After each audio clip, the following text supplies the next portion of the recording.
Hello नमस्कार दोस्तों। स्वागत है आपका एक बार फिर से हमारे YouTube channel study zone Roorkee में। दोस्तों, पिछले कई दिनों से वीडियोस हमारी नहीं आ रही थी, लेकिन अब हम लगातार अपने कंटेंट लेके आपके सामने आएंगे।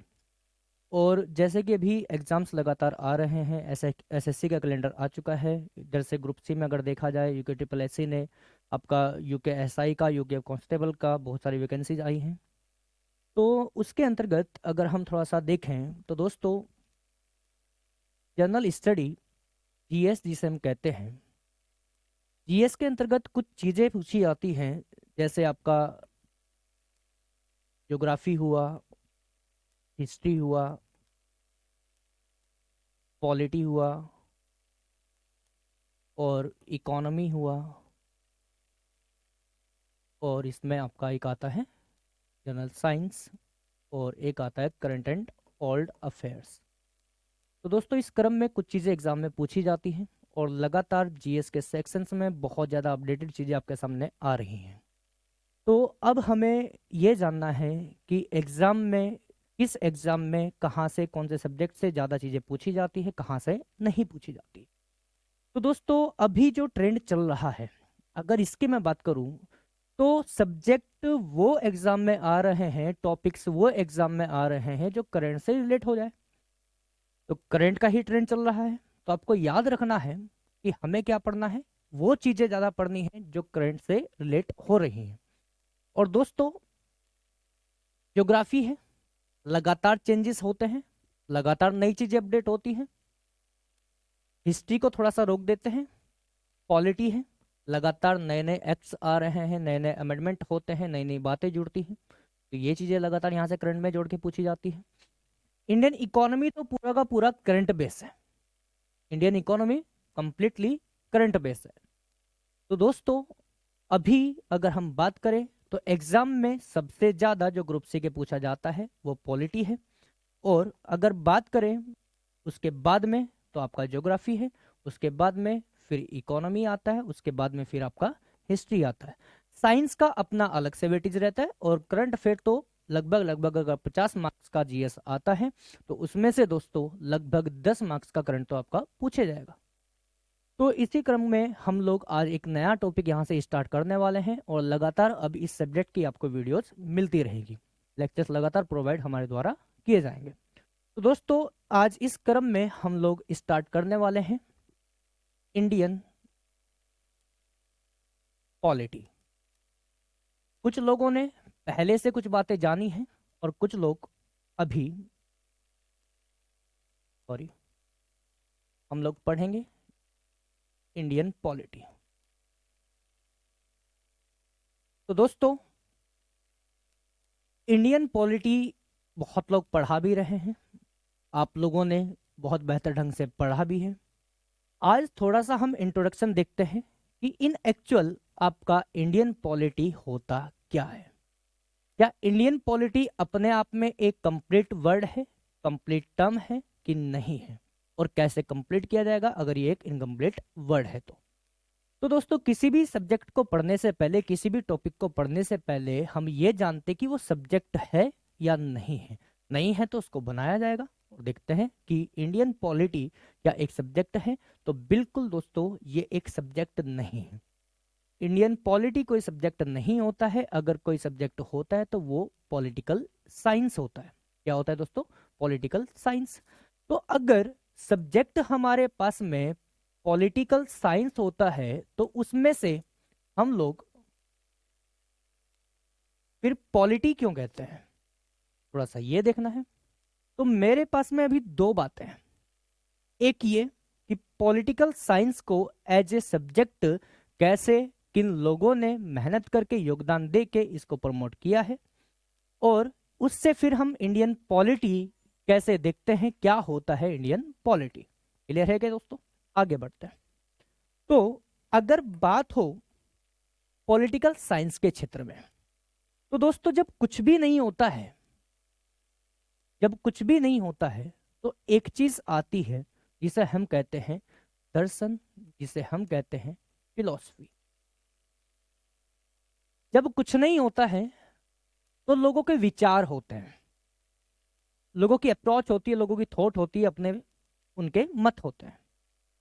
एक बात हमेशा याद रखना, अगर किसी भी फिलोसोफर, किसी भी स्कॉलर के किसी भी बात को, किसी भी विचार को अगर एविडेंस मिल जाता है तो वही चीजें साइंस में कन्वर्ट हो जाती है। वो कैसे? किसी भी फिलोसोफर का कोई विचार था, कोई विचार था, कोई थॉट था, तो कोई कुछ भी था, अगर इन विचारों को एविडेंस मिल जाता है, इन विचारों को अगर प्रमाण या साक्ष्य मिल जाता है, तो यही विचार बदल जाते हैं साइंस में। तो किसी भी विचार को अगर आप एविडेंस से कोरिलेट कर देते हैं तो वहां पे जन्म लेती है साइंस। स्पेलिंग थोड़ा सा देख लेना, मेरा इंग्लिश ऐसा ही है भाई। तो साइंस वहां पे जन्म लेती है, वहां पर विज्ञान का जन्म होता है। और जब भी कभी विज्ञान का जन्म हो जाता है तो समझ लीजिएगा कि आप लोगों ने कोई भी सब्जेक्ट तैयार कर दिया है।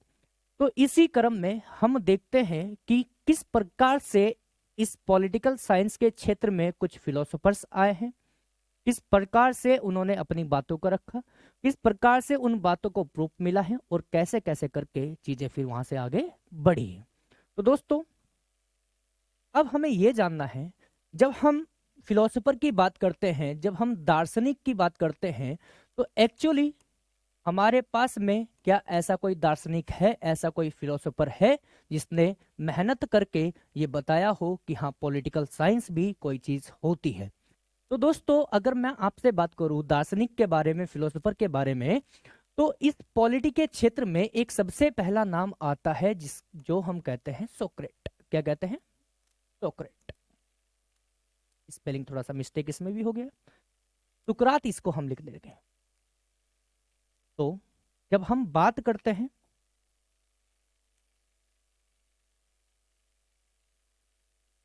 सुकरात, तो दोस्तों सुकरात इस पॉलिटिकल साइंस के क्षेत्र में दुनिया भर में लोग कहते हैं कि ये पहले फिलोसोफर है, पहले दार्शनिक है।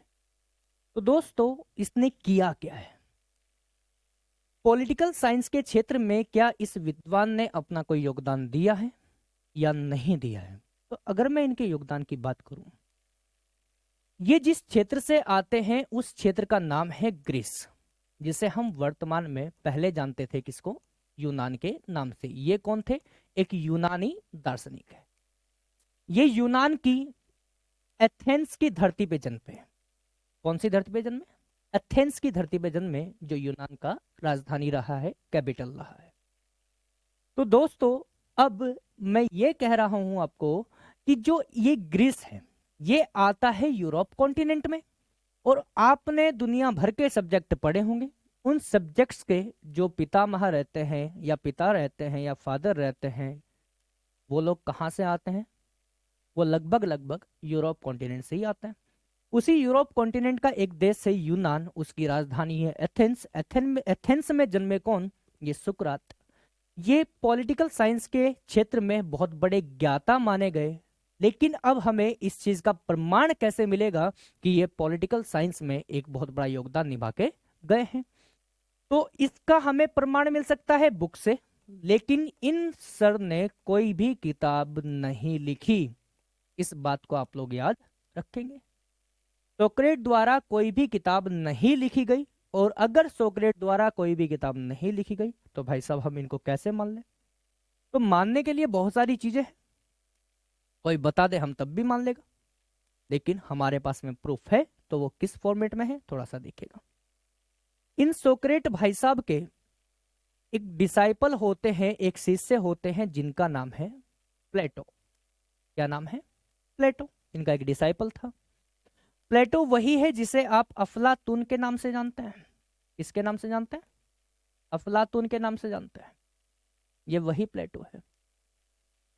एक्चुअली ये प्लेटो इनका डिसाइपल रहा है, और इस प्लेटो ने बहुत सारे काम किए हैं, इनसे ज्ञान अर्जित किया। और सबसे पहले इन्होंने एक किताब लिखी, रिपब्लिक। आप लोग याद रखें कि रिपब्लिक जो किताब है, उसको कंपोज किसने किया है? तो प्लेटो ने किया है। कंपोज किसने किया है? प्लेटो ने किया है। पॉलिटिकल साइंस के क्षेत्र में सबसे पहली किताब जो देखी गई है वो है रिपब्लिक। एक क्वेश्चन सीधा सा आ जाता है कि रिपब्लिक किताब किस विषय से संबंधित है, तो वो पॉलिटिकल साइंस से संबंधित है। ये तो एक काम किया इन्होंने। दूसरा काम किया कि इस एथेंस में, जो अभी मैं आपको बताया था कि कैपिटल था, इस एथेंस में इन्होंने अपना एक एकेडमी खोला, एक एकेडमी खोला, और इस एकेडमी में एक बहुत बड़े विद्वान ने इनसे ज्ञान अर्जित किया। नाम सुना होगा अरस्तु, नाम सुना होगा अरिस्टोटल। जी हाँ, सही सुन रहे हो। अरस्तु भाई साहब इनके डिसाइपल थे, इनके शिष्य थे, जो पढ़ के निकले हैं कहां पर? इसी एकेडमी में, इन्हें कहा जाता है अरस्तु। पॉलिटिकल साइंस के क्षेत्र में पहला नाम सोक्रेट का, दूसरा नाम प्लेटो का, और तीसरा नाम आता है किसका? अरिस्टोटल का, अरस्तु का। तीसरा नाम और सबसे बड़ा नाम, तीसरा नाम और सबसे बड़ा नाम, याद रहे। सबसे बड़ा क्यों कह रहा हूं? इन्होंने जो चमत्कार किए हैं वो आप लोग भी अभी सुन लेना। तो दोस्तों, अरिस्टोटल भाई साहब ने यहां से ज्ञान अर्जित किया, इससे, इन प्लेटो साहब से। और जैसे ही यहां से ज्ञान प्राप्ति हुई, एनलाइटनमेंट हुआ, ये अरिस्टोटल विश्व भ्रमण पे निकले, बहुत सारे देशों में गए, और उन देशों में जाकर वहां की पॉलिटिकल कंडीशन को भांपा, वहां की राजनीतिक स्थिति को जांचा, और बहुत सारी बातें इकट्ठा की, उनसे खेले, और फिर एक सबसे बड़ा काम जो इन्होंने किया है, इन्होंने एक किताब लिखी, पॉलिटिकल साइंस। क्या लिखी? Political science. पॉलिटिकल साइंस को लिखने वाले कौन? इसको कंपोज करने वाले कौन? अरिस्टोटल, अरस्तु भाई साहब।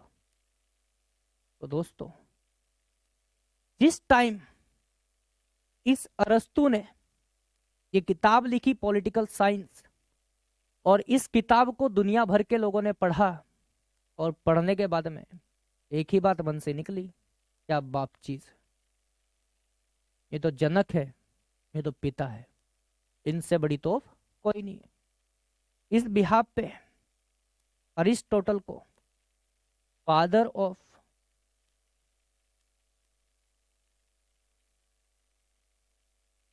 पॉलिटिकल साइंस कहा गया। राजशास्त्र के जनक इन्हें कहा गया, राजशास्त्र के जनक। ये तो किताब थी, लेकिन इनका एक जीता जागता एग्जाम्पल और भी है। आप लोगों ने सुना होगा, जिस टाइम पे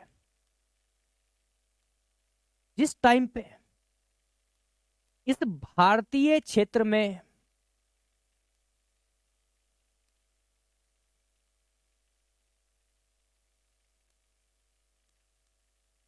मगध साम्राज्य के अंतर्गत शासन चल रहा था धनानंद का,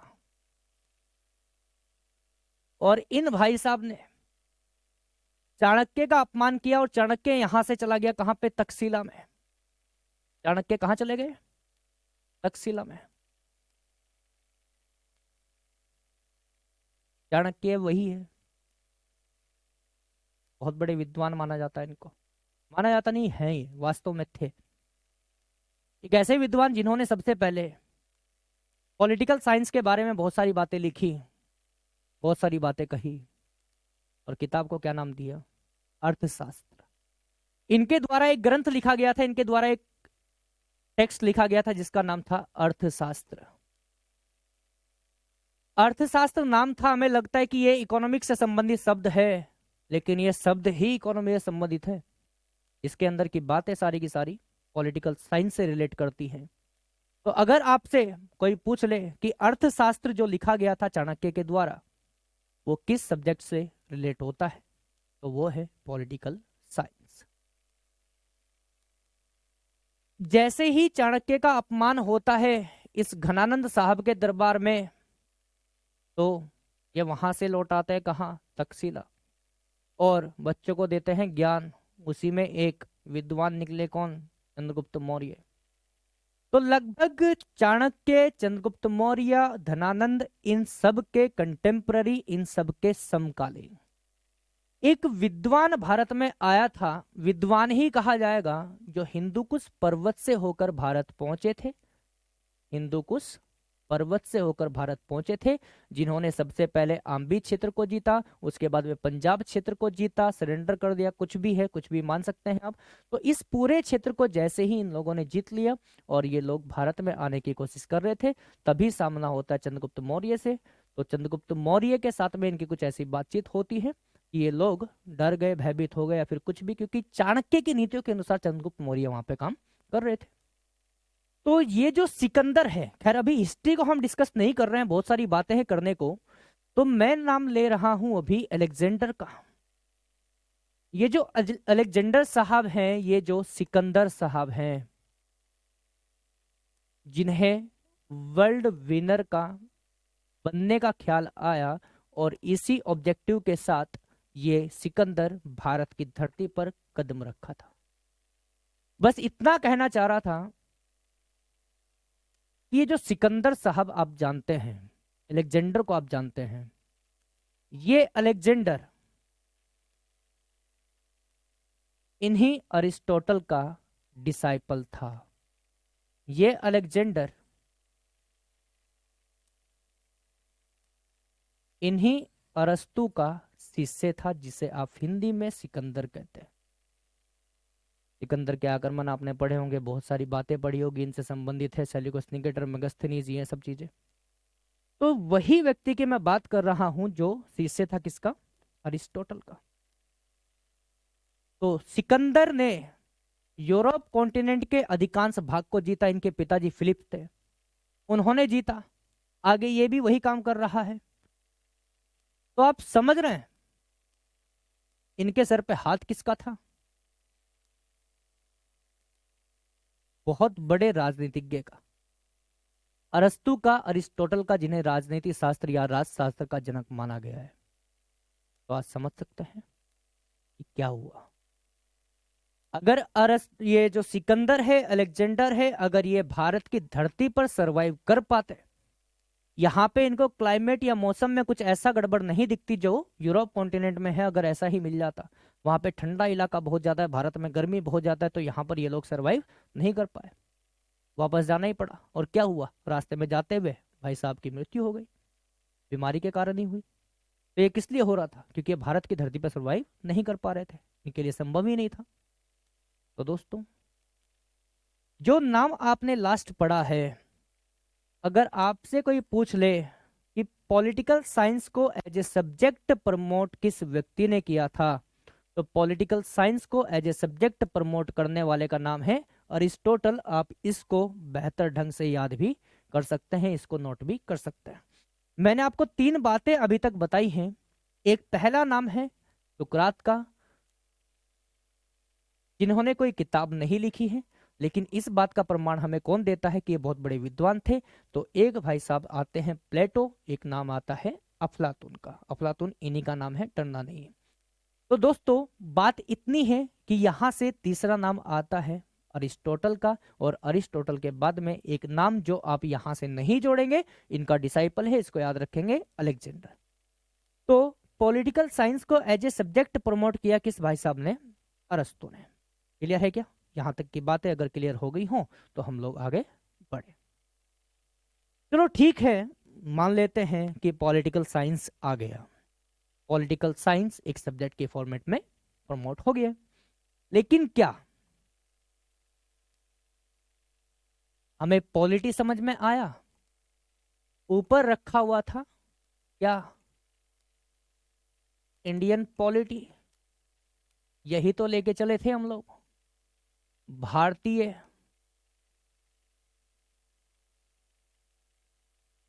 राज व्यवस्था,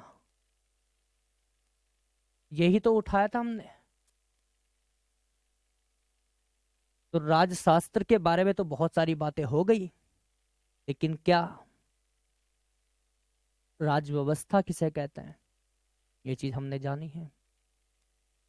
हमेशा याद रखना कि सब्जेक्ट की अगर बात हो तो सब्जेक्ट होता है सिर्फ पॉलिटिकल साइंस, पॉलिटी नाम का कोई सब्जेक्ट नहीं है। पॉलिटी एक अधूरा शब्द है। हम कहाँ की राजव्यवस्था की बात कर रहे हैं, जब तक उस रीजन उस क्षेत्र का नाम इसके सामने नहीं जोड़ेंगे तब तक ये सब कंप्लीट नहीं होगा। तो याद रहे, आपने यूएस पॉलिटी पढ़ा होगा, आपने यूके पॉलिटी पढ़ा होगा, आपने चाइना का पॉलिटी पढ़ा होगा, आप लोग इंडियन पॉलिटी पढ़ने वाले हैं।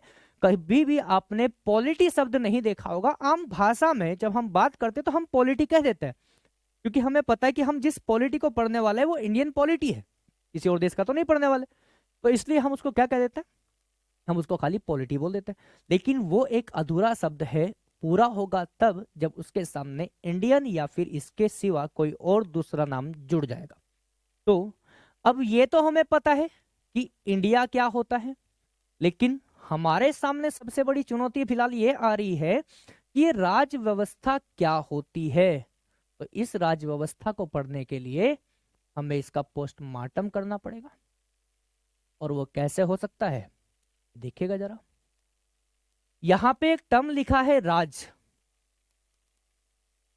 और इस राज का मतलब होता है स्टेट, राज्य। यहां पे रखा है व्यवस्था, क्या रखा है, व्यवस्था। व्यवस्था का मतलब होता है सिस्टम।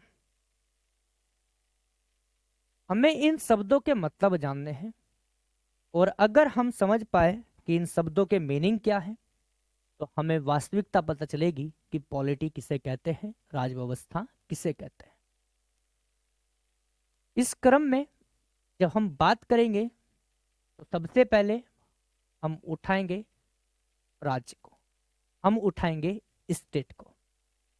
आपके ज्ञान में, आपकी नॉलेज में राज्य किसे कहते हैं, स्टेट किसे कहते हैं, या फिर इसके जगह पे हम एक वर्ड और यूज कर सकते हैं, नेशन।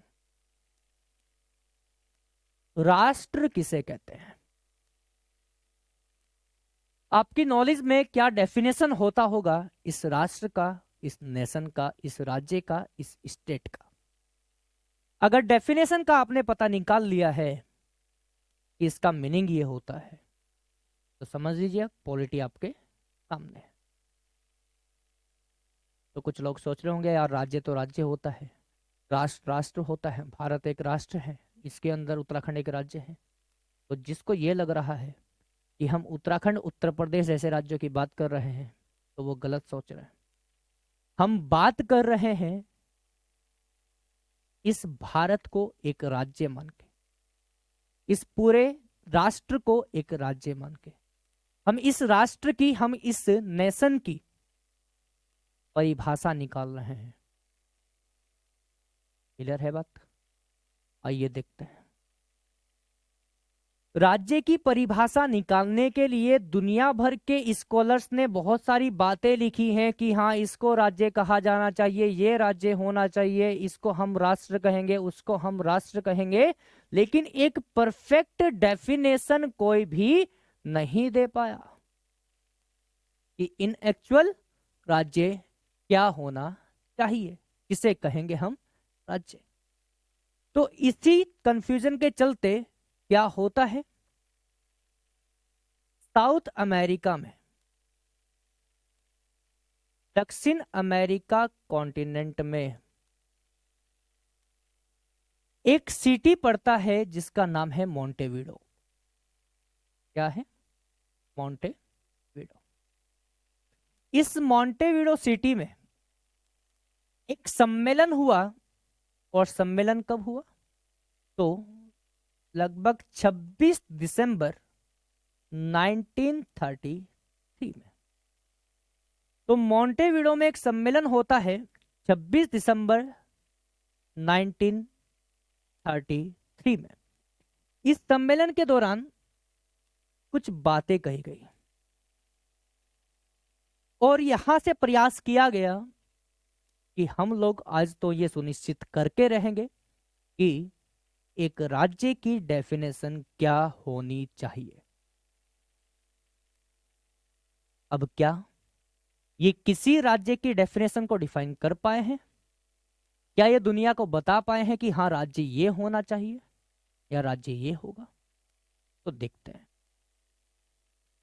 इस सम्मेलन में दुनिया भर के विद्वान आए और उन्होंने कहा कि अगर किसी भी क्षेत्र को राष्ट्र कहना है, नेशन कहना है, तो दोस्तों आपको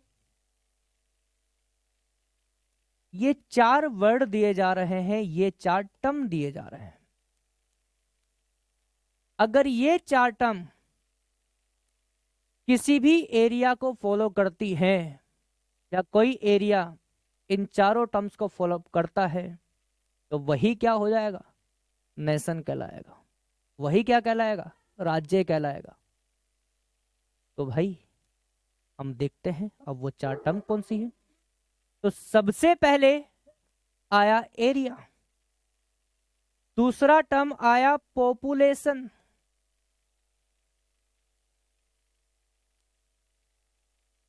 जनसंख्या, और तीसरा टर्म आता है सरकार, गवर्नेंस। कौन? सरकार। और चौथा टर्म आया और सबसे इंपॉर्टेंट टर्म आया क्या? सॉवरेनिटी, जिसको हम कहेंगे संप्रभुता। ये 4 टर्म्स दिए गए। अब लगा लो आइडिया, ये दी डेफिनेशन, कर लो तैयारी। इन्होंने इतना कह के अपनी बात को खत्म कर दिया कि भाई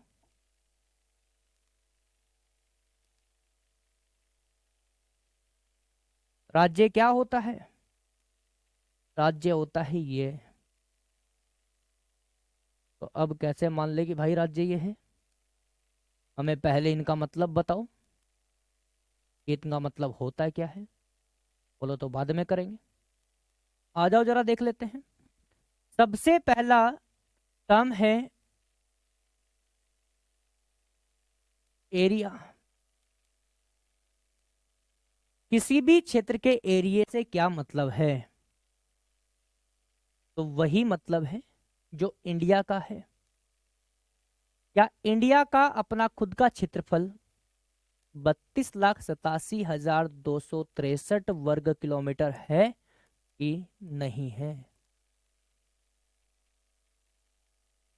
क्या जिस देश को, जिस क्षेत्र को, इस इंडियन रीजन को हम एक नेशन बनाने की बात कर रहे हैं, तो क्या उसके पास में अपना कोई एरिया है या नहीं है? तो बिल्कुल है। बच्चे बच्चे को पता है कि भारत का जो एरिया है, इंडिया का जो क्षेत्रफल है, वो कितना है? 32,87,263 वर्ग किलोमीटर। ठीक है भाई, हर किसी देश का एरिया है। रसिया सबसे ज्यादा रखता है, फिर कनाडा रखता है, फिर चाइना रखता है, यूएस रखता है, ब्राजील रखता है, ऑस्ट्रेलिया रखता है। 7वें नंबर पे कौन आता है? अपना इंडिया आ जाता है। तो एरिया तो हर किसी देश के पास में है। चलो ठीक है भाई, एक बात हो गई प्रूफ। दूसरी उसने कहा पॉपुलेशन। तो क्या इंडिया में पॉपुलेशन है, जनसंख्या है? तो दोस्तों बिल्कुल है, और इतनी ज्यादा है कि कहीं आगे आने वाले कुछ समय में अगर हमने इस पॉपुलेशन पे ध्यान नहीं दिया तो ये सबसे बड़ा चैलेंज है अभी भी, और सबसे बड़ा चैलेंज रहेगा, सबसे बड़ी चुनौती रहेगा। वर्ल्ड में जनसंख्या के अनुसार मोस्ट पॉपुलेटेड कंट्री कौन है? चाइना है। लेकिन चाइना का जो पॉपुलेशन है उससे थोड़ा सा ही कम भारत का पॉपुलेशन है। 1.4 बिलियन के आसपास पहुंच गए हम। तो इतनी जनसंख्या का हमें नुकसान है। कंट्रोल करो, आगे बढ़ो और इस देश को भी बढ़ने दो। खैर, मुद्दा ये नहीं था, मुद्दा कुछ और था। तो क्या इस इंडिया के पास में अपना खुद का पॉपुलेशन है कि नहीं है? तो बिल्कुल है। इस एरिया पर कुछ जनसंख्या रहती है या नहीं रहती है? तो बिल्कुल रहती है। तीसरी बात, क्या यहां पर सरकार है? तो आप बड़े खुश हो जाएंगे कि हाँ, इस देश में एनडीए की सरकार है, बेहतर ढंग से सरकार चला रही है, इस देश को चला रही है। कुछ लोग कुछ कहते हैं, कुछ कुछ कहते हैं। तो खैर, हमें वहां पे नहीं जाना है। लेकिन क्या इस देश को ऑपरेट करने के लिए हमारे सामने एक सरकार है जो हर किसी मुद्दे में इस देश को आगे ले जाने की बात करती है? तो बिल्कुल है। हमारे इस देश में एनडीए की सरकार है, हमारे इस देश में नरेंद्र मोदी की सरकार है। तो भाई,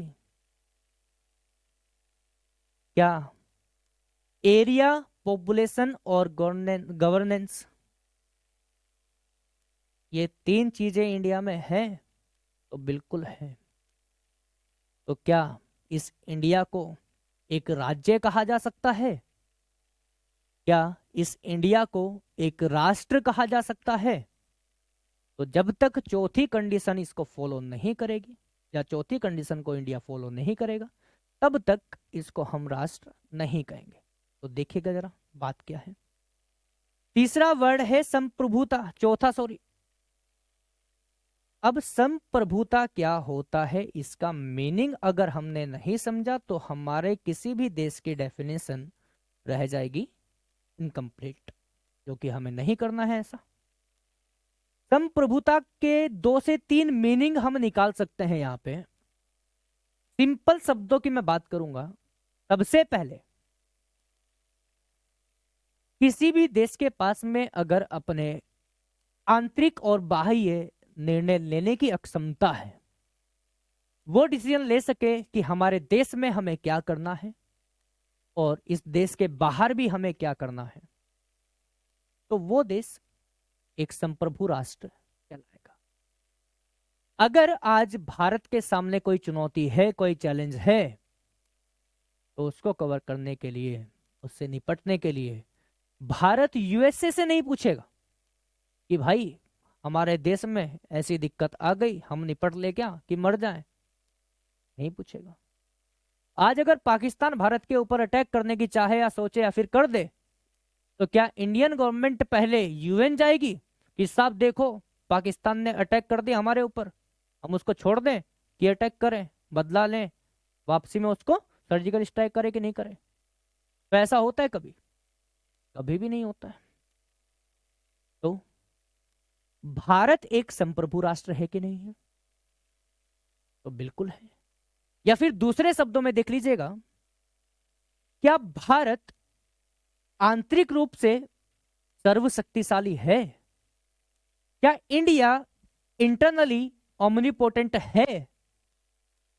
तो आज भारत में किसी भी चीज की कमी नहीं है।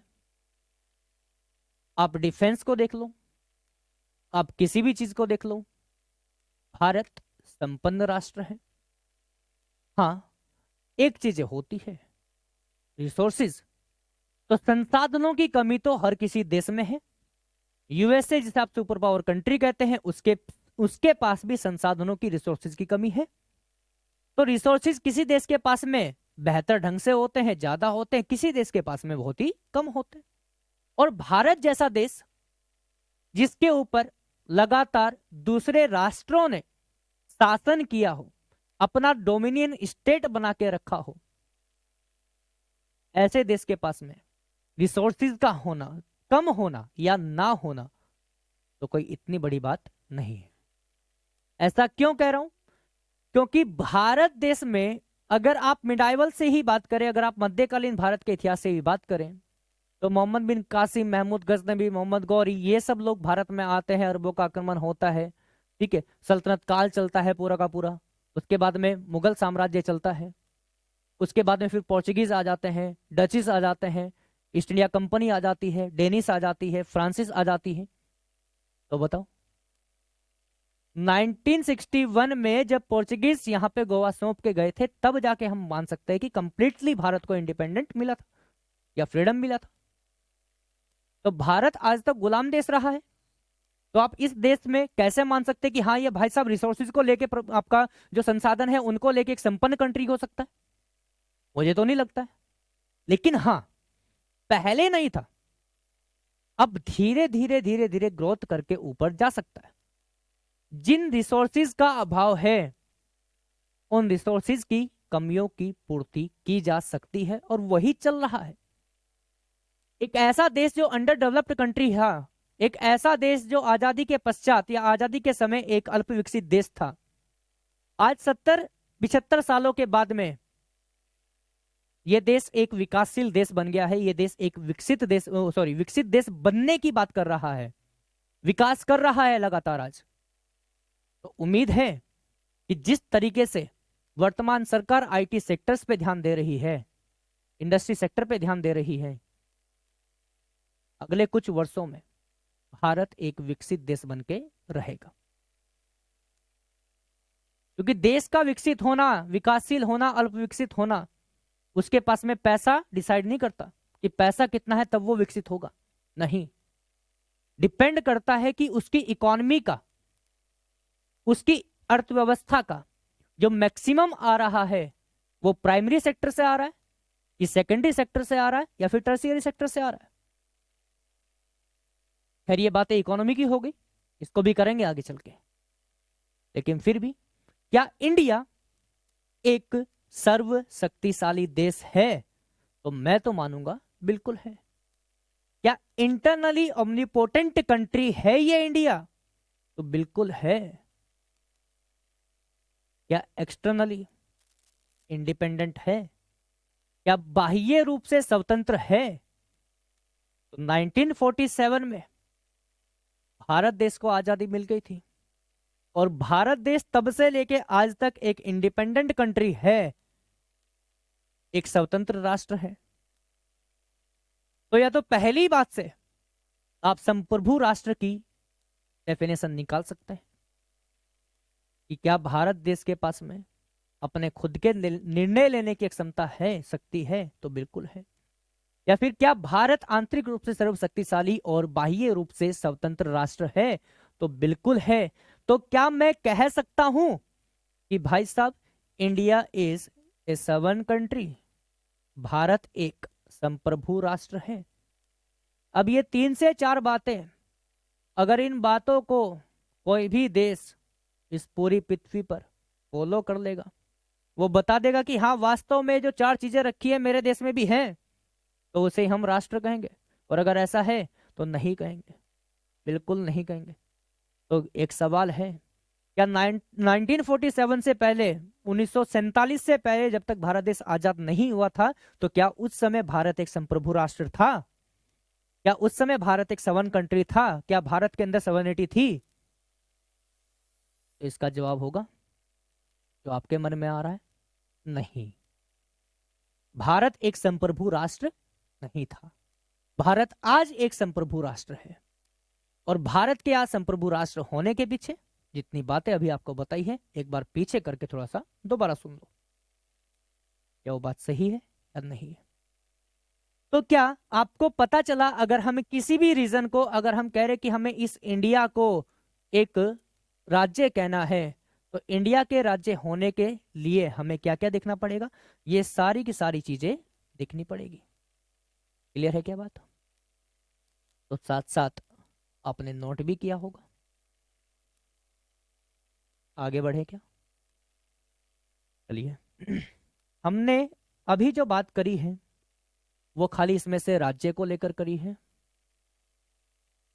अब हम जो बात करेंगे वो राज्य की व्यवस्था को लेकर करेंगे कि किस प्रकार से किसी भी देश की या राज्य की हम व्यवस्था कर सकते हैं। ठीक है, तो आइए जरा एक छोटा सा एग्जाम्पल है कि आप लोग जब बाहर कहीं घूमने जाते हैं, सपोज दैट रात को 10 बजे या 10:30 बजे आप लोग वापस घर लौटते हैं। 1 दिन हुआ, 2 दिन हुआ, 4 दिन हुआ, 5 दिन हुआ, और ऐसा होता जा रहा है। तो आपके परिवार का जो मुखिया है, हेड है, वो आपके लिए एक कानून बनाएगा, एक नियम बनाएगा कि अगर आज के बाद 10 बजे के बाद में कोई घर में आने की कोशिश करेगा तो वो पूरा दिन, सॉरी पूरी रात बाहर ही विश्राम करेगा, बाहर ही लेटो, अंदर नहीं घुस भी, ना तो खाना मिलेगा ना सोना मिलेगा, बाहर ही रहो। एक दिन ये नियम बनाया, और किसने बनाया? तो भाई साहब फैमिली हेड ने बनाया। तो क्या इस नियम को आप लोग ठुकरा देते हैं? तो जो बेशर्म होगा, समझ रहे हो बात को, वो तो कह देगा कि हाँ बिल्कुल कर देंगे ऐसा, हम अगले दिन 11:30 बजे पहुंचेंगे, करके दिखाए हमारा क्या करेगा। और ये भी आपको पता है कि करने वाले वही है, ठीक है, वही बिगाड़ सकते हैं आपका, जो भी कुछ बिगाड़ सकते हैं। यार फिर भी आ जाओ वापस। तो इस फैमिली हेड ने एक नियम बनाया, एक रूल बनाया, और उस रूल के अंतर्गत कुछ बातें रखी गई। अब इस नियम को जो इस फैमिली हेड के द्वारा बनाया गया है, इस फैमिली के लिए मानना अनिवार्य हो गया, कंपलसरी हो गया। अगर कोई भी इस नियम का उल्लंघन करेगा, बेटा या बेटी कोई भी, तो भाई साहब उसे दंडित किया जाएगा। तो ऐसा होता है कि नहीं?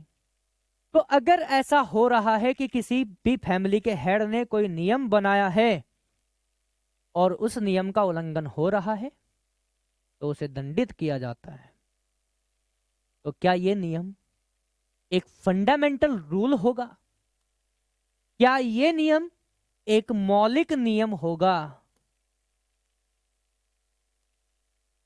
तो दोस्तों थोड़ी सी बात मेरी सुनना। जब हम किसी परिवार को चलाने के लिए कोई मौलिक नियम बना सकते हैं, कुछ ऐसे नियम बना सकते हैं जो तोड़े नहीं जा सकते, और जो तोड़ेगा उसको दंडित किया जाएगा, तो आप कैसे मान सकते हैं कि जब हम राज्य चलाने की बात करते हैं, जब हम कोई देश चलाने की बात करते हैं, तो उसमें आप कोई नियम तोड़ दें? तो ऐसा तो नहीं होगा। लेकिन नियम तोड़ने से पहले वो नियम बनाए भी तो जाएंगे, है कि नहीं? किसी भी राज्य की व्यवस्था करने के लिए, किसी भी राज्य की व्यवस्था करने के लिए जो भी फंडामेंटल रूल्स बनाए जाते हैं, जो भी मौलिक नियम बनाए जाते हैं, क्या बनाए जाते हैं? फंडामेंटल रूल्स,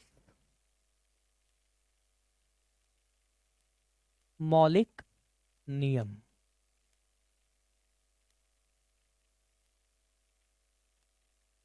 इन्हीं मौलिक नियमों के समूह को, ध्यान से सुनना मेरी बात को, इन्हीं मौलिक नियमों के समूह को set of fundamental rule is called constitution, is called constitution, is called constitution। 3 बार बोल दिया ये शब्द, जानबूझ के बोला गया ताकि दिमाग में बात सेट हो जाए। किसी राज्य की व्यवस्था करने के लिए हम कुछ मौलिक नियम बनाते हैं और उन्हीं मौलिक नियमों के समूह को, स्क्रीनशॉट ले लेना बीच में, तो किसी भी राज्य की व्यवस्था करने के लिए हम कोई मौलिक नियम बनाते हैं, और जब हम कोई मौलिक नियम बनाते हैं तो उन्हीं के ग्रुप को संविधान कहा जाता है, कॉन्स्टिट्यूशन कहा जाता है। तो क्लियर है क्या मेरी बात? समझ आई क्या कहना चाह रहा था? आपको संविधान तक ही लेकर आना था और संविधान तक हम लोग आराम से पहुंच चुके हैं। क्लियर है क्या मेरी बात?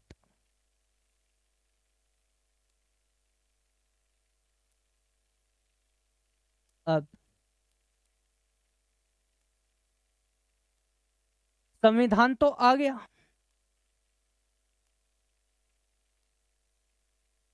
लेकिन अब आगे कैसे बढ़े ये देखना है। तो दोस्तों,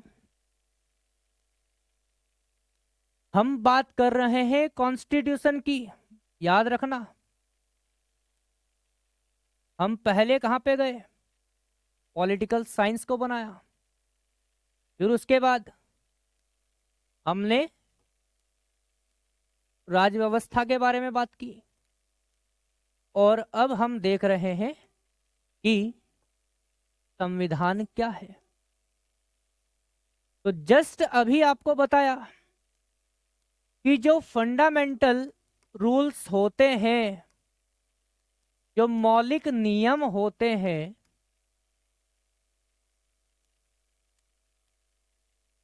इन्हीं के समूह को क्या कहा जाता है? संविधान कहा जाता है। तो ये मौलिक नियम क्या, ये देख लो। मौलिक नियम का यहां पर मतलब है आर्टिकल से। किससे? आर्टिकल से। और आर्टिकल मतलब क्या? अनुच्छेद। क्या भारतीय संविधान अनुच्छेदों का एक समूह है, सेट ऑफ आर्टिकल्स है? तो बिल्कुल है।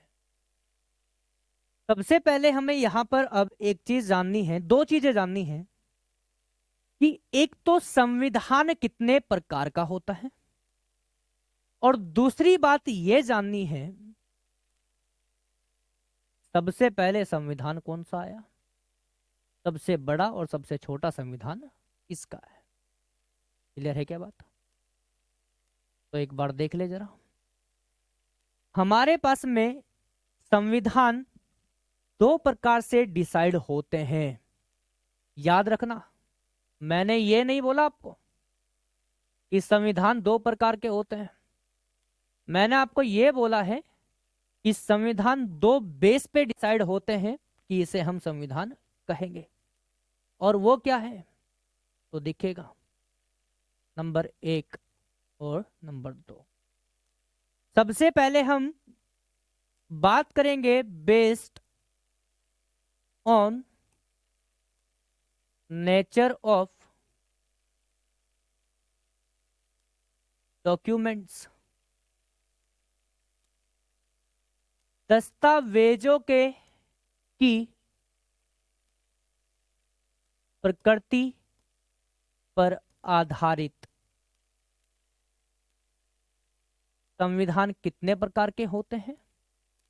और दूसरा है बेस्ड ऑन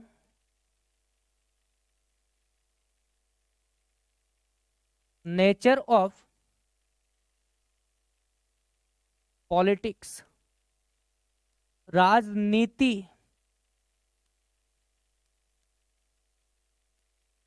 पर आधारित। स्पेलिंग मिस्टेक होगी भाई, सही कर लेना। राजनीति पर आधारित।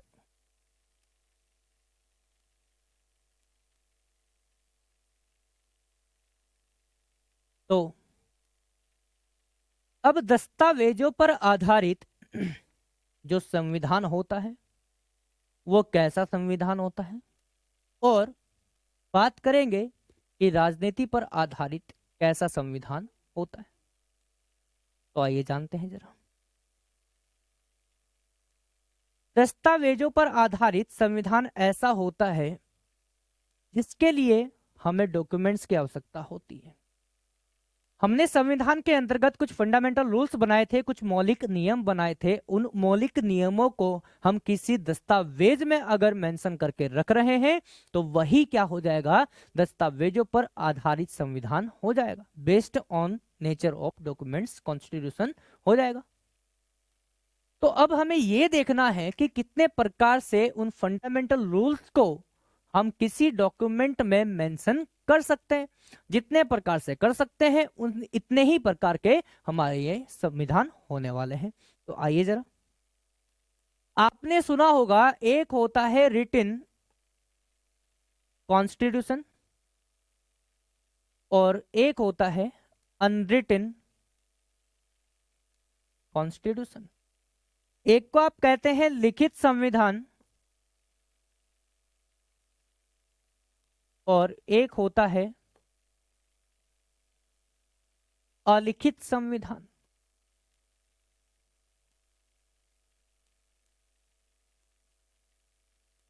तो एक बात आपके दिमाग में टकरा गई कि जब भाई हमारे पास में एक लिखित संविधान है और एक अलिखित संविधान है, जो अलिखित है वो डॉक्यूमेंट्स में कैसे मेंशन कर दिया?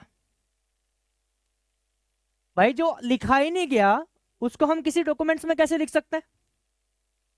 तो अगर आपके मन में यह आ रहा है कि कैसे कहेंगे, अभी इस बात को सोचना बिल्कुल छोड़ दीजिएगा, इसका जवाब आपको अभी मिल जाएगा।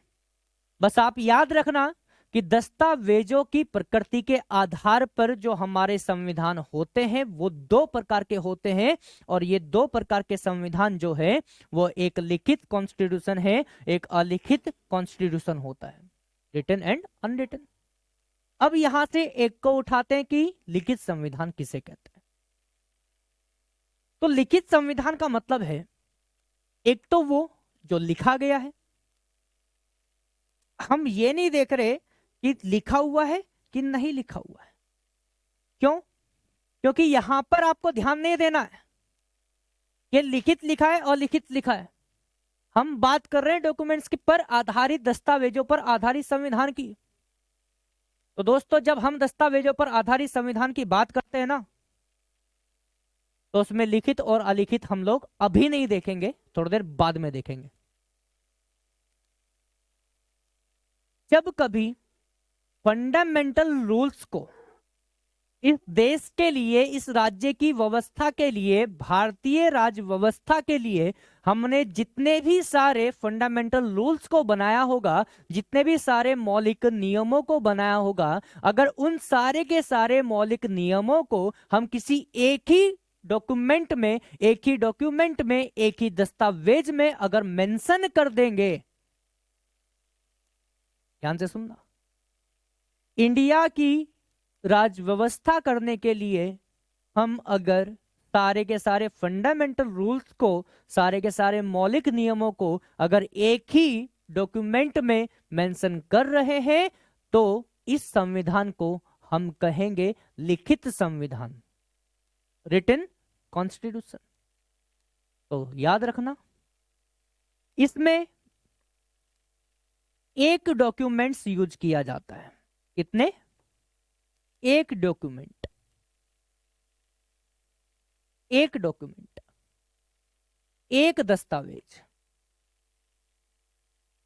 इसी एक दस्तावेज में सारी की सारी बातों को, वो चाहे चैप्टर बनाए, पार्ट्स बनाए, कुछ ही बनाए, वो उनकी हेडक है, लेकिन वो अपनी सारी बातों को शुरू से लेके आखिर तक एक ही किताब में रखते हैं।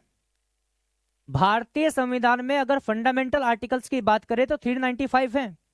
आर्टिकल 1 से लेकर 395 तक फंडामेंटल की बात कर रहे हैं। वैसे तो बहुत सारे हैं, अभी 400 के पार है, 460 से भी पार है।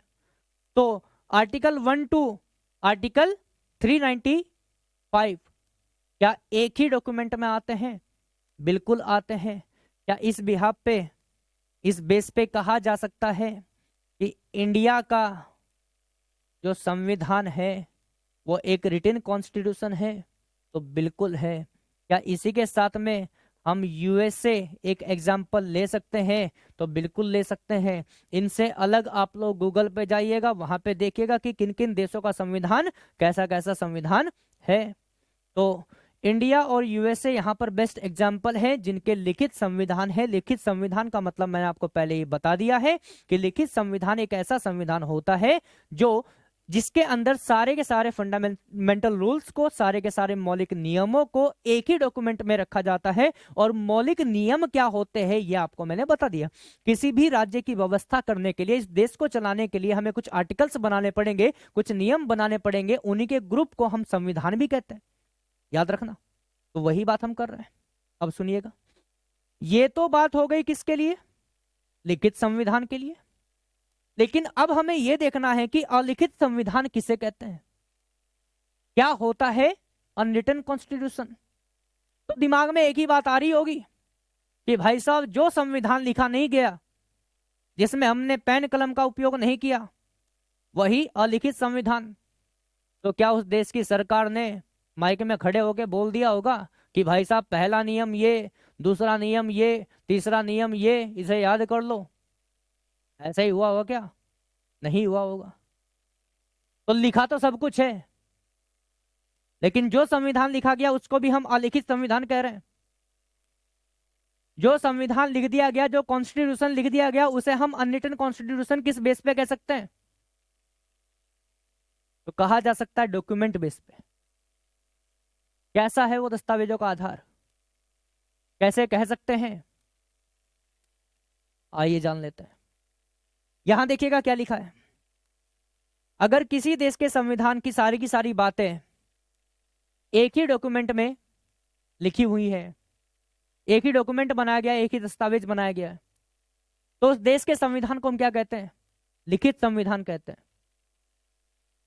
अगर इसी का अपोजिट हम कर दें कि किसी देश के संविधान को हम अलग अलग, एक डॉक्यूमेंट, दो डॉक्यूमेंट, तीन डॉक्यूमेंट, चार डॉक्यूमेंट, मतलब चैप्टर वाइज, हमारे भारतीय संविधान का पार्ट 1 है, चैप्टर नंबर 1 है union and union territories, article 1 to 4, 1 से लेके 4 तक सारी की सारी बातें हैं। लेकिन क्या उसी संविधान में अगला ही पेज पलटेंगे तो article 5 to 11, chapter number 2, citizenship, नागरिकता मिलता है। क्या जब वो खत्म हो जाएगा उसके बाद हम नेक्स्ट पेज पलटते हैं, क्या वहीं पर आर्टिकल 12 to 35 हमें पार्ट 3 की बात मिलती है, चैप्टर नंबर 3 मिलता है फंडामेंटल राइट का, मौलिक अधिकारों का? तो बिल्कुल मिलता है। तो आपको अपने संविधान में सारे के सारे चैप्टर्स देखने के लिए अलग अलग किताबें नहीं उठानी पड़ी। इस तरीके से हमारे कॉन्स्टिट्यूशन को डिजाइन किया गया है कि सारे के सारे चैप्टर्स, सारे के सारे पार्ट्स, सारे के सारे आर्टिकल्स आपको एक ही डॉक्यूमेंट्स में मिल जा रहे हैं। That is called written constitution. इसे ही हम लिखित संविधान कहते हैं। लेकिन अब अगर इसका जस्ट अपोजिट हो जाए कि पहला चैप्टर एक डॉक्यूमेंट में, दूसरा चैप्टर दूसरे डॉक्यूमेंट में, तीसरा चैप्टर तीसरे में, चौथा चैप्टर चौथे में, इस प्रकार से जब हम बहुत सारे डॉक्यूमेंट्स की बात करते हैं, अलग अलग दस्तावेजों की बात करते हैं, एक ही संविधान बहुत सारे दस्तावेजों में लिखा हुआ है, तो ऐसे संविधान को हम अनरिटन कॉन्स्टिट्यूशन या फिर अलिखित संविधान कहते हैं। हमारे पास में इसका सबसे बड़ा एग्जाम्पल रहता है ब्रिटेन। लेकिन ब्रिटेन अब एग्जाम में नहीं आता। आप यहां पे कनाडा लिख सकते हैं, आप यहां पे न्यूजीलैंड लिख सकते हैं। इस प्रकार से कुछ एक दो कंट्री आप लोग और देख सकते हैं इसमें, जैसे इजराइल और सऊदी अरबिया।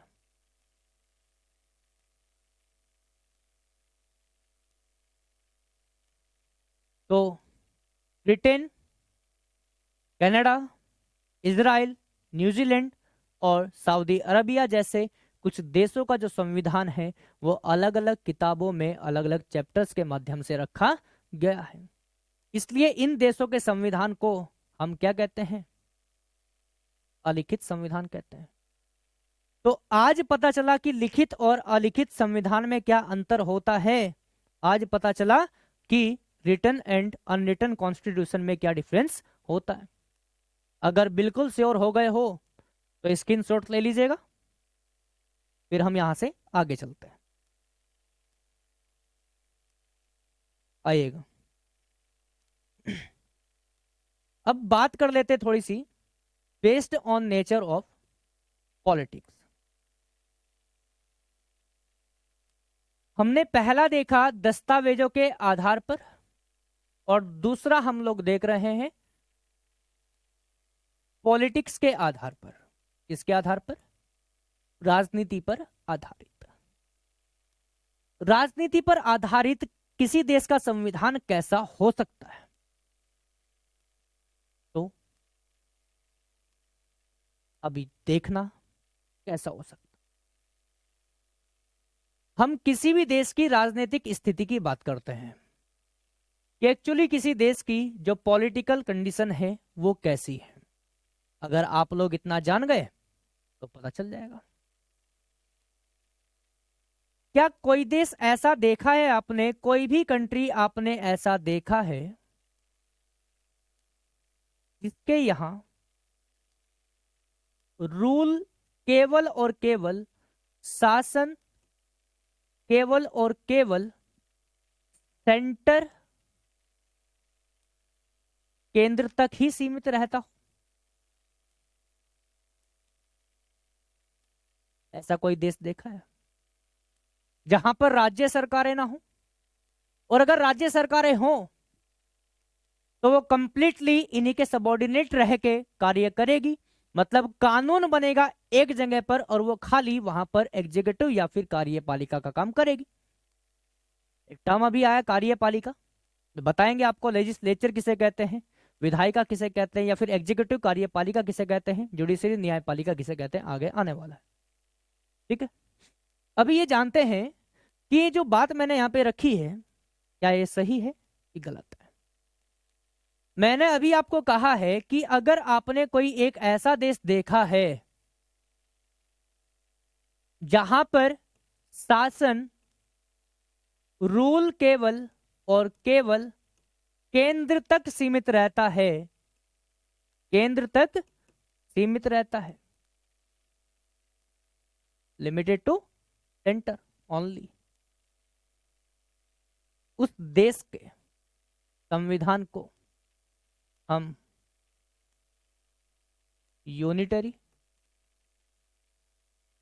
या एकात्मक संविधान बोलते हैं। कैसा संविधान बोलते हैं? एकात्मक संविधान, यूनिटरी कॉन्स्टिट्यूशन। यूनिटरी कॉन्स्टिट्यूशन की एक पहचान होती है, एकात्मक संविधान की एक पहचान होती है, और ये पहचान वो है कि यहां पर हमेशा सेंट्रलाइजेशन की बात होती है। किसकी बात होती है? सेंट्रलाइजेशन की बात होती है, केंद्रीयकरण की बात होती है। केंद्रीयकरण कहा जाता है जब किसी देश में कुछ भी काम केवल और केवल केंद्र में बैठकर किया जा रहा है, केंद्र के आदमी कर रहे हैं। अगर हम शासन की बात कर रहे हैं तो शासन को भी जोड़ सकते हैं।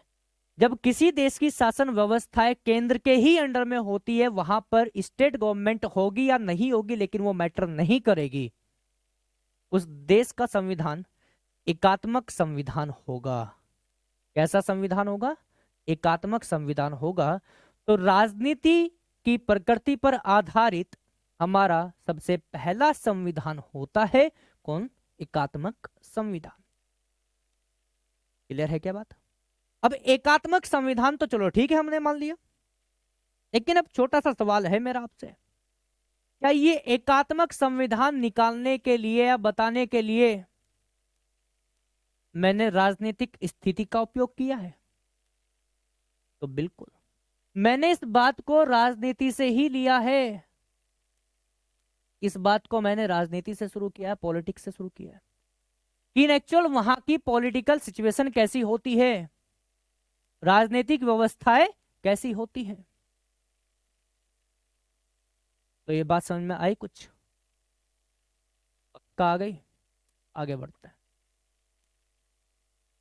ऐसा भी तो हो सकता है कि किसी देश में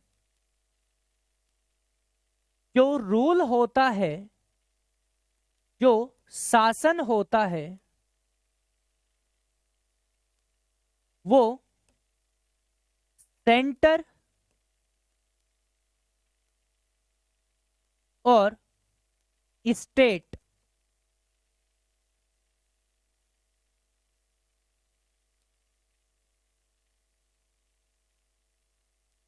दोनों जगह पे होता है।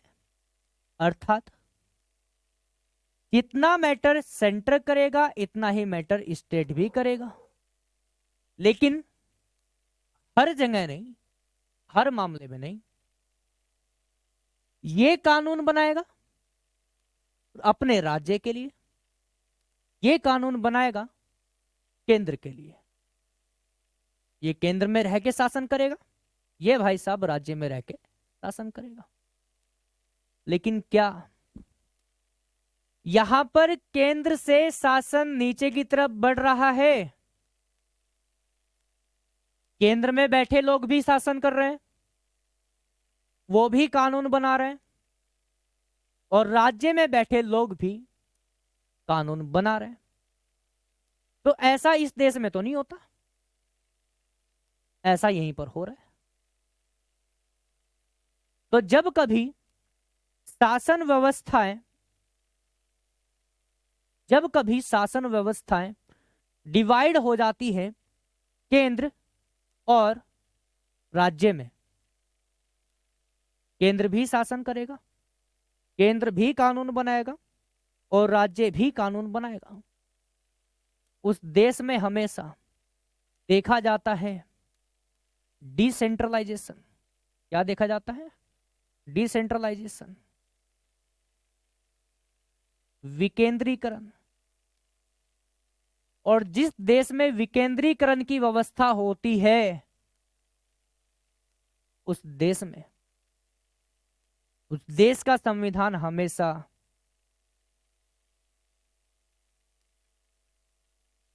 फेडरल कॉन्स्टिट्यूशन होता है, हमेशा संघीय संविधान होता है।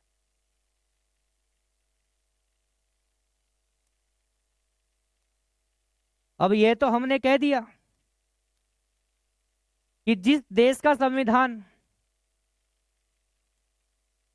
या फिर जिस देश की राजनीतिक व्यवस्था, जहां की शासन व्यवस्था है केवल और केवल केंद्र तक सीमित रहती है, वहां के संविधान को हम एकात्मक संविधान, और जिस देश में शासन व्यवस्था केंद्र और राज्य दोनों में होती है उस देश के संविधान को हम संघीय संविधान, फेडरल कॉन्स्टिट्यूशन कहते हैं। लेकिन क्या वास्तव में ऐसे कोई देश हैं? तो बिल्कुल है, जहां पर ये व्यवस्थाएं हैं। तो सबसे बड़ा एग्जाम्पल कौन सा लेते हैं? इंडिया लेते हैं, लेकिन हम नहीं लेंगे। क्यों नहीं लेंगे वो अभी पता चल जाएगा, इसको रख दीजिए साइड में। एक कंट्री आता है ब्रिटेन। अगर कोई आपसे पूछ ले कि एकात्मक संविधान जो है वो कहीं पे है भी या नहीं, तो ब्रिटेन, फ्रांस, इन देशों के पास में कैसा संविधान? एकात्मक संविधान। और अगर हम बात करें कनाडा की, हम बात करें ऑस्ट्रेलिया की, हम बात करें यूएसए की, ऐसे कुछ देश, ऐसे कुछ देश हैं, ब्रिटेन और फ्रांस जैसी राजनीतिक स्थिति जो रखते हैं, यहाँ पर एकात्मक संविधान को अपनाया गया है। और याद रखना, इसके बेस पे मैं आपको ये नहीं बताना चाह रहा हूं कि ये लिखित संविधान है या अलिखित संविधान है। लिखित और अलिखित की बातें हो गई अलग।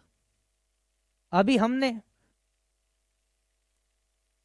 यही तो देखा था कि लिखित संविधान कैसा होता है और अलिखित संविधान कैसा होता है, उसकी बातें अलग है। वो दस्तावेजों पर आधारित संविधान था, लेकिन अभी जिसकी हम लोग बात कर रहे हैं वह संविधान राजनीति पर आधारित संविधान है। तो राजनीतिक व्यवस्था देखनी है कि किस देश की कैसी है। तो फ्रांस और ब्रिटेन की स्थिति देखें या इसके जैसे और अन्य देशों की स्थिति देखें तो वहां पे एकात्मक संविधान, जहां पे सेंट्रलाइजेशन को अडॉप्ट किया गया है। और अगर इसी के बिहाफ पे हम देखा जाए दूसरी तरफ, तो कुछ ऐसे देश मिलेंगे जहां पे डिसेंट्रलाइजेशन को अडॉप्ट किया गया है, अपनाया गया है। उस देश में हमेशा संघीय संविधान होगा। अब भारत ना तो यहां पर आया ना यहां पर आया। अब इंडिया को हम कहां रखें, कहां लेके जाएं इस भारत को? तो याद रखना, इंडिया के पास में भी डिसेंट्रलाइजेशन है, लेकिन इस प्रकार से नहीं जिस प्रकार से इस यूएसए, कनाडा और ऑस्ट्रेलिया में देखा जाता है। यहां पर डिसेंट्रलाइजेशन 3 स्तर में डिवाइड हो गया। सबसे पहले केंद्र, उसके बाद में राज्य, उसके बाद में स्थानीय प्रशासन। स्थानीय प्रशासन का मतलब समझ रहे हैं आप लोग? लोकल एडमिनिस्ट्रेशन, स्थानीय प्रशासन। तो भारत ना तो यहां पर आएगा ना यहां पर आएगा। कहां आएगा, कहां आएगा? इसी के लिए तो बात कर रहे हैं आगे, इसीलिए तो संविधान पढ़ रहे हैं भारत का, कि भारत कहां पर आएगा। इसी से संबंधित बातें आगे होने वाली है कि भारत का प्रकार है कौन सा। तो क्लियर है मेरी बात? यहां तक कोई दिक्कत किसी को तो नहीं है? चीजों को नोट साथ साथ करते रहना भाई साहब। स्क्रीनशॉट लो चाहे कुछ भी करो, लेकिन साथ साथ इनको नोट जरूर करते रहना। कोई दिक्कत अगर किसी को होगी तो वो लोग पूछ लेना। अब यहां से आगे बढ़ते हैं दोस्त, और इसमें एक नई बात है। वो नई बात ये है, हमने अभी तक क्या क्या पढ़ लिया थोड़ा सा ये भी बता दूं। हमने पहले इस पॉलिटिकल साइंस को एज ए सब्जेक्ट प्रमोट किया, फिर वहां से पॉलिटी किसे कहते हैं, राज व्यवस्था किसे कहते हैं, ये डिसाइड हुआ। फिर वहीं से हमारा एक निकला कॉन्स्टिट्यूशन, संविधान। अब संविधान किसे कहते हैं ये पता चला, संविधान के प्रकार कितने होते हैं ये सब बातें भी पता चल गई। कैसे डिसाइड करेंगे किस देश का संविधान कैसा है। लेकिन अब हमें यह जानना है, अब हमें यह जानना है कि सबसे पुराना संविधान किसका है। तो ओल्डेस्ट कॉन्स्टिट्यूशन किसका है भाई साहब? यूएसए का है। और ये रिटन कॉन्स्टिट्यूशन है, याद रखना। सबसे पुराना लिखित संविधान किसका है? यूएसए का संविधान है। तो सबसे पुराने की बात आती है कि सबसे पुराना संविधान किसका है, ठीक है भाई। और एक बात आती है कि सबसे नया संविधान कौन से देश का है। सोचो जरा, कुछ सेकंड आपके पास में है, सोच के बताएं कि सबसे नया संविधान किसका है, कौन से देश का है। अभी अभी जस्ट बना है, किसी देश ने अडॉप्ट किया है।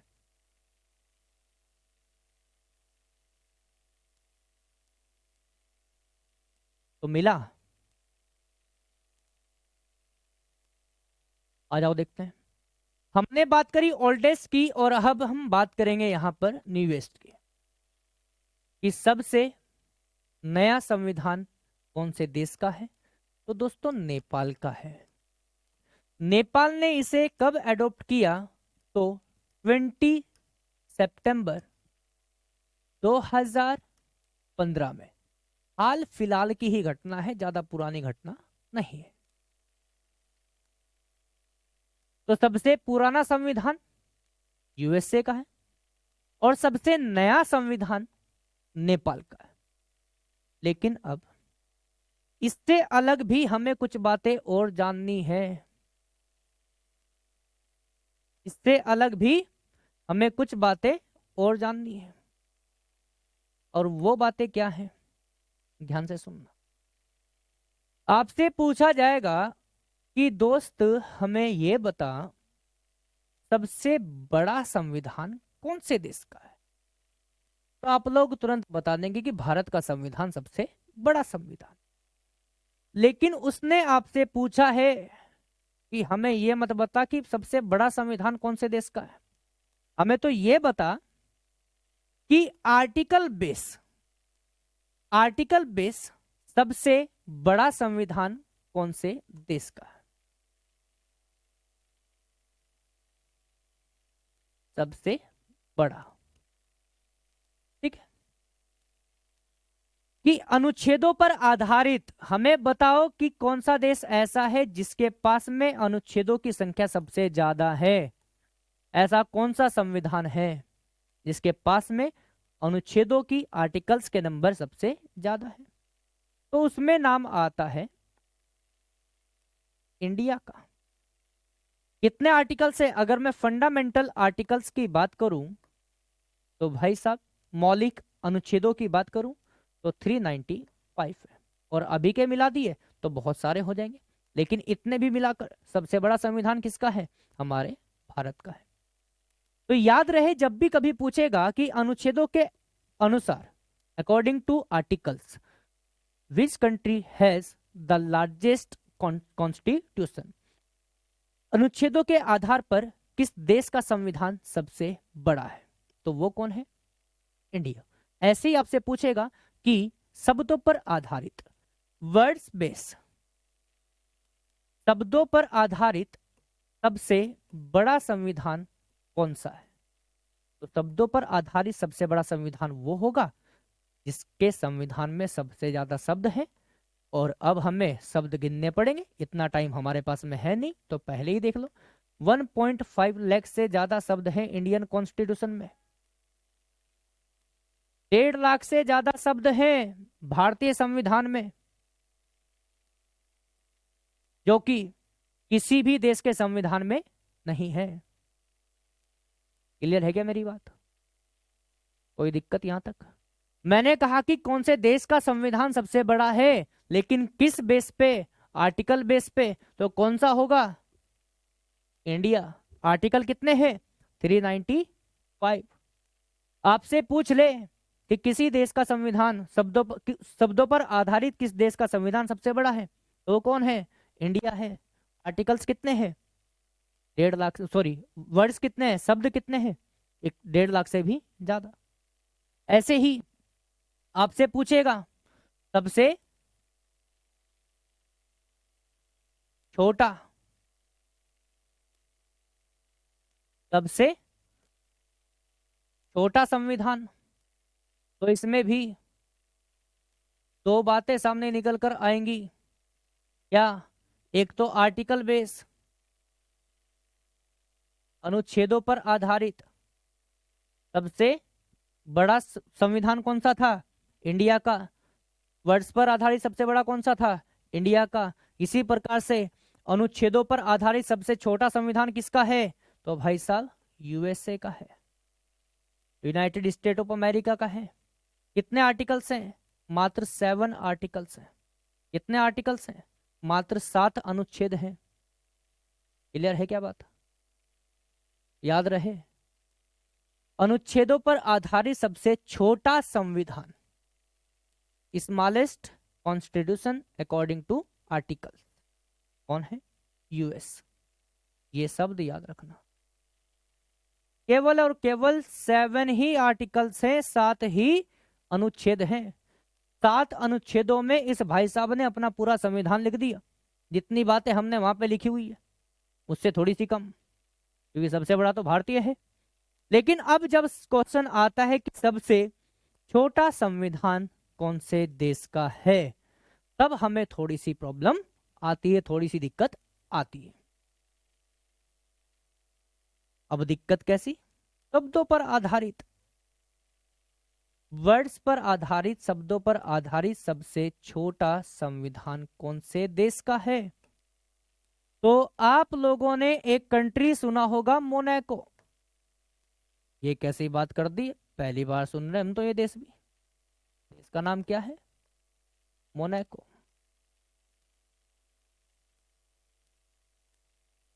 अब ये मोनाको पड़ता कहाँ है? ये मोनाको पड़ता है यूरोप कॉन्टिनेंट में,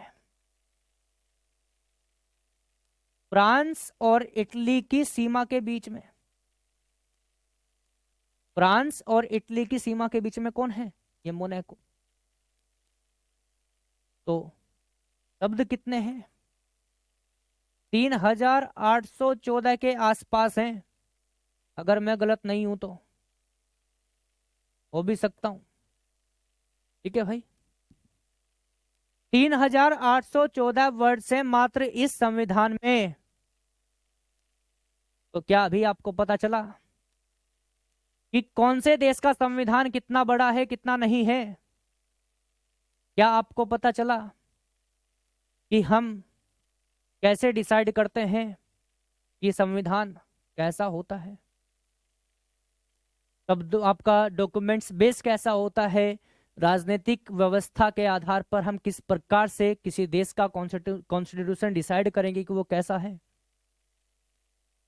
तो इतनी बातें हमने आज करी हैं, बहुत सारे क्वेश्चंस आपको बताए हैं। अगली ही क्लास बहुत जल्द लेकर आएंगे जिसमें हम डिस्कस करेंगे, क्योंकि संविधान बन चुका है। संविधान बन चुका है, हमने पता कर लिया कि संविधान कैसा होता है, कितने प्रकार से, हमने सारी की सारी बातें यहाँ पे रखी। अब मेन बात तो हमें भारतीय संविधान के लिए करनी है, लेकिन सबसे पहले तो हमें संविधान के निर्माण कार्य का विकास करना पड़ेगा। कहां से आई हमारे मन में कि हमारे लिए संविधान होना चाहिए? कहां से सोच लिया हमने? तो उन्हीं बातों को हम आगे बढ़ाएंगे। यूरोपीय कंपनियों का भारत में आगमन होगा, arrival to European companies in India. किस प्रकार से यूरोपीय company, Portuguese, Dutch, East India Company, Danish और आपका फ्रेंच, ये सभी कंपनी यूरोप कॉन्टिनेंट से भारत क्यों आई? ऐसी कौन सी वजह थी जिसने इनको भारत आने पे मजबूर कर दिया? और ऐसा क्या हुआ कि भारत में आ तो गए लेकिन वापस नहीं गए, और जब ये वापस गए तब तक यहां पे कुछ नहीं बचा? तो क्या रीजन रहा आने का? किस क्रम में ये लोग आए? कौन यहां सबसे लंबा टिका? और इन्होंने भारत में क्या क्या चमत्कार किए? आएंगी पांचों कंपनी, लेकिन अपने आप को बेहतर ढंग से डेवलप करेगी कौन? British east India company. तो ब्रिटिश ईस्ट इंडिया कंपनी के क्रम में हम बहुत सारी बातें यहां पे करने वाले हैं, क्योंकि भारत के लिए सबसे पहले संविधान बनाने का काम ब्रिटिश ईस्ट इंडिया कंपनी ही करेगी। हालांकि वो बनेगा ब्रिटिश पार्लियामेंट से, लेकिन भारत में लागू करेगी कौन? East India company. इस बात को याद रखना। तो रेगुलेटिंग एक्ट की बात करेंगे, लेकिन कल नहीं, उसके बाद में। अभी बहुत सारी बातें करनी रेगुलेटिंग एक्ट से पहले। क्या यहां तक की बातें क्लियर हैं? तो दोस्तों इंतजार कीजिएगा थोड़ा सा, नेक्स्ट वीडियो, नेक्स्ट लेक्चर और भी बेहतर ढंग से आप लोगों को प्रोवाइड किया जाएगा। कोई भी डाउट अगर हो, कोई भी बात अगर मन में आ रही हो, तो आप कमेंट करके बता सकते हैं। और हाँ, ऐसा कोई भी टॉपिक हो, ऐसा कोई भी टॉपिक हो जिसमें आपको दिक्कत है, ज्योग्राफी, हिस्ट्री, पॉलिटी और इकोनॉमी, कुछ भी टॉपिक A to Z आपका होगा, कहीं से कुछ भी बात, आप मुझे कमेंट करके बताओ। अगर मुझसे पॉसिबल हुआ, टाइम निकाल पाया, तो प्रॉमिस करता हूं लेक्चर जरूर अपलोड करूंगा, बशर्ते बस एक बार टाइम लग जाए, फिर मुझे कोई आपत्ति नहीं है। तो मिलते हैं अगले लेक्चर में नई बातों के साथ। जितनी बातें आपको अब तक लिखाई गई हैं, कराई गई हैं, बताई गई हैं, उनको अपनी कॉपी में नोट करें सबके सब साथ के साथ।